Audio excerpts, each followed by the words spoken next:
বাংলাদেশের রাজনীতির মঞ্চে এমন কিছু ঘটে গেছে যা অনেকে আন্দাজ করতে পারেননি। নির্বাচনের আগে যে দলটিকে নিয়ে মানুষের প্রত্যাশা আকাশ ছুঁয়েছিল, সেই দলটির পক্ষে জনমত এতটা প্রবল ছিল যে ক্ষমতার যাওয়াটা প্রায় নিশ্চিত বলে ধরে নেওয়া হয়েছিল। কিন্তু সেই জামাত ইসলামী শেষ পর্যন্ত কাঙ্ক্ষিত ফলাফল অর্জনে শোচনীয়ভাবেই ফলাফল খারাপ হয়নি, বরং অনেকের মতে ভালো হয়েছে। কিন্তু যে পরিমাণ জনসমর্থন ছিল, যে হাইপ তৈরি হয়েছিল মাঠে ময়দানে এবং সোশ্যাল মিডিয়ায়, তাতে এই ফলাফল কোনোভাবেই গ্রহণযোগ্য নয়। প্রশ্ন উঠেছে, এত বিপুল সমর্থন থাকা সত্ত্বেও জামাত কেন ক্ষমতায় পৌঁছতে পারল না? ব্যর্থতার দায় কার? বরং সবচেয়ে বড় প্রশ্ন হলো, এই ব্যর্থতা কি শুধু বাইরের শত্রুদের কারণে, নাকি ভেতরের পচন দলটিকে ধ্বংসের দ্বারপ্রান্তে নিয়ে এসেছে? খবর পাওয়া যাচ্ছে, নির্বাচনের পর থেকে জামায়াতের অভ্যন্তরে চাপা ক্ষোভ দানা বেঁধেছে। যারা দলের পক্ষে মাঠে নড়ছেন, যারা সোশ্যাল মিডিয়ায় দিনরাত এক করে জামায়াতের হাইপ তৈরি করেছিলেন, যারা এখন প্রকাশ্যে প্রশ্ন তুলতে শুরু করেছেন, তাদের অভিযোগ স্পষ্ট। জামায়াতের কেন্দ্রীয় নেতৃত্ব এবং নির্বাচন পরিচালনা কমিটি ভয়াবহভাবে অযোগ্য প্রমাণিত হয়েছে এবং এই অযোগ্যতার মূলে রয়েছে সিন্ডিকেটবাজি, স্বজনপ্রীতি, এমনকি আর্থিক দুর্নীতি। গল্পটা শুরু হয়েছিল অনেক আশা নিয়েই। নির্বাচনের আগে জামায়াতের পক্ষে যে ঢেউ উঠেছিল তা বাংলাদেশের রাজনীতিতে বিরল। সাধারণ মানুষ থেকে শুরু করে শিক্ষিত, মধ্যবিত্ত সবাই জামায়াতের দিকে ঝুঁকে পড়েছিল। দুর্নীতিমুক্ত বাংলাদেশ, চাঁদাবাজি মুক্ত সমাজ, সিঙ্গাপুর ও দক্ষিণ কোরিয়ার মতো উন্নত রাষ্ট্র করার স্বপ্ন, এসব কথা মানুষকে আকৃষ্ট করেছিল।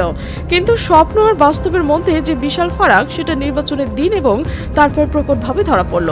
প্রথমে আসা যাক নির্বাচনী কারচুপি প্রসঙ্গে। অভিযোগ উঠেছে যে বিএনপির ব্যাপক ইলেকশন ইঞ্জিনিয়ারিং করেছে।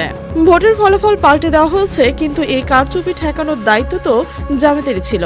নির্বাচনের আগে বড় বড় কথা বলা হয়েছিল, শিবিরের সভাপতি গর্জে উঠেছিল, কোনো অনিয়ম সহ্য করা হবে না, যে কোনো মূল্যে প্রতিরোধ গড়ে তোলা হবে। হুঙ্কার দেওয়া হয়েছিল, এই করবে সেই করবে, বসে থাকবে না। কিন্তু বাস্তবতা কি হলো? বাস্তবে দেখা গেল শিবির কোনো শক্তিশালী প্রতিরোধ গড়ে তুলতে পারেনি। নির্বাচনের দিন বিভিন্ন কেন্দ্রে কারচুপি হয়েছে, এজেন্টদের বের করে দেওয়া হয়েছে, দুর্বল চিত্রের এজেন্টদের ভুলভাল বুঝিয়ে সরিয়ে দেওয়া হয়েছে, আর জামায়াত চুপচাপ তাকিয়ে তা দেখেছে। ঢাকা মহানগরীতে বিভিন্ন জায়গায় অতি ক্ষুদ্র ব্যবধানে জামায়াতকে হারিয়ে দেওয়া হয়েছে কারচুপির মাধ্যমে। সেখানেও জামায়াতের পক্ষ থেকে কোনো কার্যকর পদক্ষেপ নেওয়া হয়নি। শুধু কারচুপি ঠেকাতে ব্যর্থ নয়, আরও গভীর সমস্যাও রয়েছে। নির্বাচনী প্রচারণার সময় বিএনপি জামায়াতের নারী কর্মীদের উপর হামলা চালিয়েছে, বিভিন্ন জায়গায় সন্ত্রাসী কর্মকাণ্ড ঘটিয়েছে, কিন্তু জামায়াত এসবের বিরুদ্ধে কোনো কার্যকর প্রতিবাদ জানাতে পারেনি, চুপচাপ সহ্য করে গেছে। এটা কি দলের শক্তির পরিচয়, নাকি অসহায়ত্বের? এবার আসা যাক সেই ঘটনায় যেটা নির্বাচনের মোড় ঘুরিয়ে দিয়েছে। ঠাকুরগাঁও জেলা আমিরের টাকা ধরা পড়ার ঘটনা। জামায়াত বলেছিল এটা ব্যক্তিগত টাকা, গার্মেন্টস ব্যবসার টাকা, কিন্তু সত্যি কি তাই? ব্যক্তিগত গার্মেন্টস ব্যবসার টাকা কেউ বস্তা করে বিমানে নিয়ে যায়? এটা আসলে ছিল জামায়াতের কেন্দ্রীয় নির্বাচনের ফান্ডের টাকা। ৭৪ লাখ টাকা পুলিং এজেন্ট থেকে শুরু করে নির্বাচনের বিভিন্ন বৈধ খরচের জন্য এই অর্থ বরাদ্দ ছিল। জেলা আমিরের সেই টাকা নিয়ে যাচ্ছিলেন এবং ধরা পড়েছিলেন। কিন্তু প্রশ্ন হলো, এই ধরা পড়াটা কেন হলো? কারণ নির্বাচন পরিচালনার কমিটির অবিশ্বাস্য রকমের অদক্ষতা। এই টাকা নির্বাচনের একদিন আগে ছাড়া হয়েছিল, অথচ এটা বেশ আগে পাঠানো উচিত ছিল। এক সপ্তাহ আগে বা ৪-৫ দিন আগে পাঠালে কোনো সমস্যা হতো না, অল্প অল্প করে বহন করলেও কারো নজরে পড়তো না। কিন্তু না, কেন্দ্রীয় নির্বাচন পরিচালনা কমিটি শেষ মুহূর্তে বস্তা ভরে টাকা পাঠালো, ফলে ধরা পড়ল। জেলা আমির অত্যন্ত বিব্রতকর পরিস্থিতিতে পড়লেন, আর বিএনপি এই ঘটনাকে পারফেক্টলি জামাতের বিরুদ্ধে ব্যবহার করতে সক্ষম হয়েছেন। সুইং ভোটারদের মধ্যে বিরাট অংশ জামাত থেকে সরে গেল। পরাজয়ের ভিত্তিপ্রস্তর স্থাপিত হলো সেই একটি ঘটনার মধ্যে দিয়েই। যদি জামাত এই ইস্যুতে সত্যি নির্দোষ হতো, তাহলে তো মিছিল করে বিমানবন্দর ঘেরাও করা হতো, কিন্তু তা করেনি, কারণ দুর্বলতা ভেতরেই ছিল। এবার আসা যাক জামায়াতের মিডিয়া উইং প্রসঙ্গে। এক কথায় বলতে গেলে এর চেয়ে অদক্ষ মিডিয়া বিভাগ বাংলাদেশে কোনো রাজনৈতিক দলে নেই। এনসিপি তাদের চেয়ে ভালো কাজ করছে। হেফাজত ইসলাম প্রেস রিলিজ জামায়াতের প্রেস রিলিজের চেয়েও কয়েকশো গুণ স্মার্ট। জামায়াতে যারা মিডিয়া হ্যান্ডেল করেন, তাদের কথাবার্তার ধরন, উপস্থাপনা কোনো কিছুই আকর্ষণীয় নয়। বিএনপির প্রপাগান্ডার বিরুদ্ধে তাৎক্ষণিকভাবে কি করতে হবে, কি পাল্টা আঘাত করতে হবে, সেসব কিছু তারা ঠিক মতো করতে পারেনি। সবচেয়ে আশ্চর্যের বিষয় হলো জামায়াতের অফিসিয়াল সোশ্যাল মিডিয়া টিমের পারফরম্যান্স। একজন ইন্ডিপেন্ডেন্ট জামাতপন্থী অ্যাক্টিভিস্ট একটা পোস্ট দিয়েছেন জামাতের পক্ষে। সেই পোস্টে যে পরিমাণ মানুষের কাছে পৌঁছেছে, জামাতের কেন্দ্রীয় অফিসিয়াল পেজ থেকে এই প্রোগ্রামে পোস্ট করা 1/3 ভাগ মানুষের কাছেও পৌঁছতে পারেনি। এটা কোন পর্যায়ের অযোগ্যতা? জামাতের অফিসিয়াল পিআর টিম কার্যত কিছুই করতে পারেনি। তারা জামাতের হাইপ তৈরি করেছে, জামাতকে আকাশে তুলেছে। তারা ছিল সাবেক শিবির কর্মী এবং ইন্ডিপেন্ডেন্ট অ্যাক্টিভিস্ট, যাদের কোনো খোঁজ জামাত নেয় না, ভবিষ্যতেও নেবে না। বরং জামাতের পিআর টিম এবং মিডিয়ার টিম শুধু নিজের কিছু আত্মীয়-স্বজনদের দাওয়াত দেয়, তাদেরকেই কাজে লাগায়। তাদেরকে 10 বছরে যে পরিমাণ এঙ্গেজমেন্ট হয়েছে সেটা একজন ইন্ডিপেন্ডেন্ট অ্যাক্টিভিস্টের 2 মিনিটে হয়ে যায়। এবার একটু ভেতরের দিকে তাকানো যাক। জামাতের অভ্যন্তরের স্বজনপ্রীতি এবং সিন্ডিকেট বাজির যে চিত্র উঠে আসছে তা রীতিমতো উদ্বেগজনক। রিয়েল এস্টেট ব্যবসায়ীদের থানা আমির বানানো হয়েছে, যারা আমিরের প্লট ফ্ল্যাট নিয়েছে। এইসব অভিযোগ এখন আর চাপা নেই। ইয়ানতের টাকা আত্মসাৎ করা হয়েছে, এসব কথা প্রতিদিন কেউ না কেউ বলতে সাহস পেত না, কারণ জামাতের অভ্যন্তরে একটা অলিখিত নিয়ম রয়েছে, সমালোচনা করলেই বলা হবে ফোরামের কথা, মানে গোপনে আলোচনা করেন, প্রকাশ্যে বলবেন না। কিন্তু যারা এই কথা বলেন, অভিযোগ উঠেছে তারা নিজেরাই সিন্ডিকেটের সদস্য, তারা নিজেরাই স্বজনপ্রীতি করেন এবং দুর্নীতিদের সাথে জড়িত। গোপন ফোরামে আলোচনা করে কোনো সমাধান হয়নি, হবেও না। যতক্ষণ পর্যন্ত এইসব বিষয় প্রকাশ্যে পত্রিকা এবং ফেসবুক আলোচনা হবে না, ততক্ষণ কোনো সমাধানও আসবে না।